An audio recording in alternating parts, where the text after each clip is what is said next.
Let's talk officiating, but not like you think. It is the NFL's 100th season. There's an incredible piece that they're doing right now called The Evolution of NFL Rules. It's part of the NFL's Explained series. It goes all the way back to the beginning, and you would not believe some of the rules that were in this league in the 20s, the 30s, the 50s, the 60s. So much so, we're going to make a little game out of it and have some entertainment, and we're going to learn a few things about this. I've got some questions for my friends here. Mind-blowing officiating things. You think it's weird now? It is nothing about how the league used to be, and it's gotten a lot better because some of these rules are nuts. Nate, I want you to come up here. Okay, what's up? We're just going to get a couple of questions. You stand right over there on your mark. Don't forget to have your pet spayed or neutered. All right, now, Nate, the first question. What's up? Let's go to the year 1934, all right? In 1934, Nate, the league removed which rule? A, players must physically touch down the ball in the end zone for 6 points.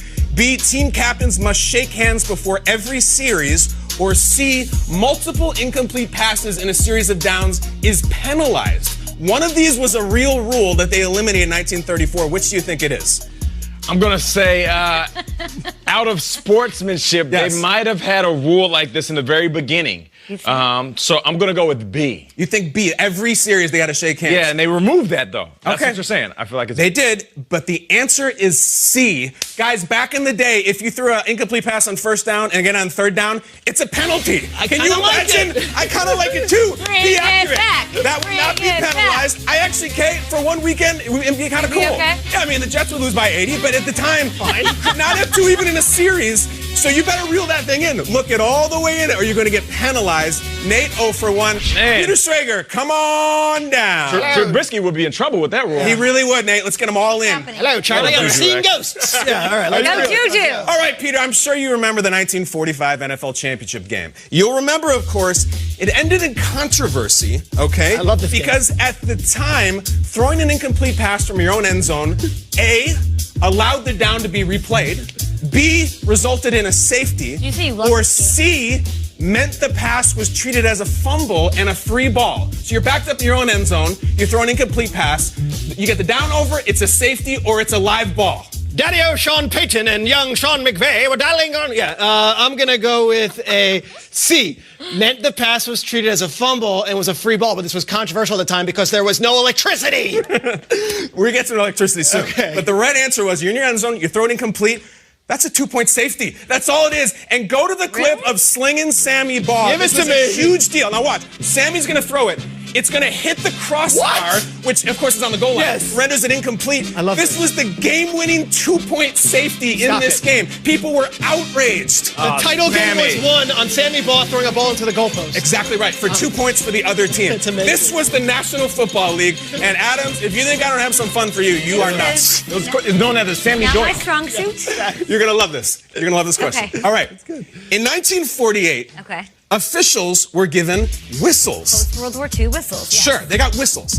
Prior to that season, how did they control the game?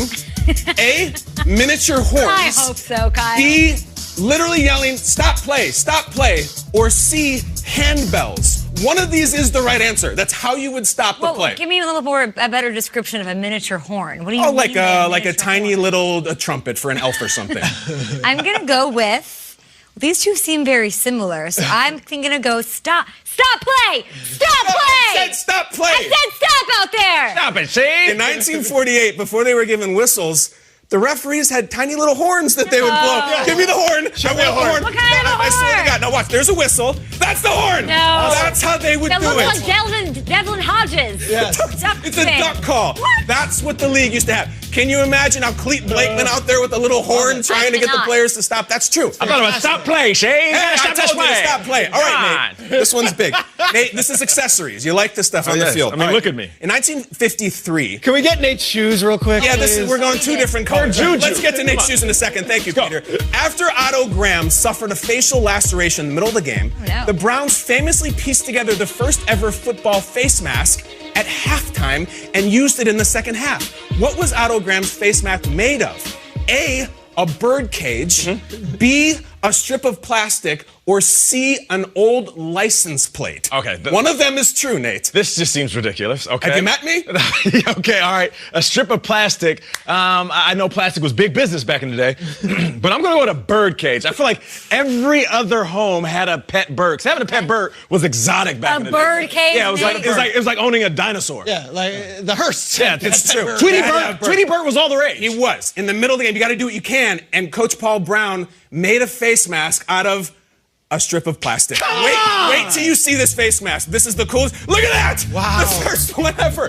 That's what he wore. Whoa. And he finished the game, guys, and they won. And then after that, it became rule a few years later, everybody would have face masks. That's incredible. Gotta protect Otto's mouth. Can you imagine that you had a piece of plastic and strapped it onto his The original visor. That's the one.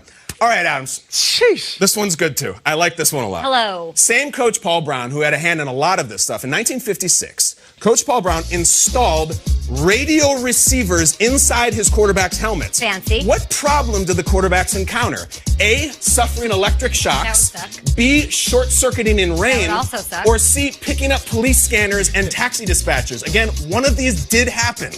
1956. He put radios in the helmets in the 50s. I'm going to go with short-circuiting in the rain. That You think it's seems- short-circuiting that in the seems rain? Like a legitimate answer that would almost be too acceptable for you to come up with. I'm thrilled to tell you that Coach Paul Brown's quarterbacks in the huddle were picking up taxi they dispatchers weren't. Oh, and that's so good. police No, they scanners. weren't. Watch it. Roll the video. This is a real thing that happened. Now watch. You're going to see the Browns break down. There's Paul Brown talking into a soup can to his quarterback way ahead of the game.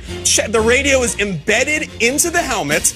And I'm telling you, Paul Brown's calling the play. Let's go red 26 flush, guys. And the taxi guys were saying, we need a ride on the corner of 57th and Main. They had political cartoons about it that they're hearing police scanners. There's a drunk guy outside of McSorley's. Come get him. That's what they were hearing? That's what they were hearing. What? It only lasted 4 games before Commissioner Burt Bell banned the use of helmet radios all the way until 1994. But they were hearing police scanners. It's amazing. All right, Peter, this is the last that's one. amazing. The New Yorker cartoon did a Isn't bit that on it. That was incredible. They did yeah. a political cartoon about. All right, Peter's the last one, and we're going to go to the modern era. Okay. This is wheelhouse for you. Yep.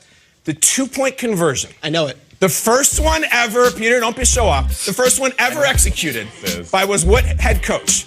A, Bill Parcells in 1983, B, Bill Cowher in 1992, or C, Bill Belichick in 1994. First ever 2-point All right, conversion. well, in the NFL. 2-point conversion was later than the 80s, so let's get rid of Parcells. Okay. I know the player was Tom Tupa, one of my favorite players ever, a punter. Great Tom passer. Tupa. I love that you know that. But was he a Steeler or was he a Patriot? I'm going to go with a Patriot. I'm going to go with C, Belichick, Really? 94.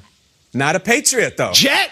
Not a Jet. Brown? Roll it. It is Bill Belichick in 1994 with the Cleveland Browns. They ran it right up the middle. Great play. And give me a shot of the GOAT. Yes. Belichick. That's it. Bill Belichick. Tom Tupa. Tom Tupa up the middle, guys. That's That later is than I it. thought. 94 was the 90, first they waited a conversion? long time to do it, and it was revolutionary at the time, of He course. was bending the rules back then? I mean, First one to adapt them. even look at the footage. There's like a car parked behind look, there's a car parked There's behind literally the- a blue What is car going in the on? end zone. And that's in the 1994. It's not the 30s. 1924 used to be a train that went through the field. They had hair. Cars parked behind the end zone? Guys, we've learned a lot. Cars parked in the end zone, birdcage face mask, police scanners in the helmet.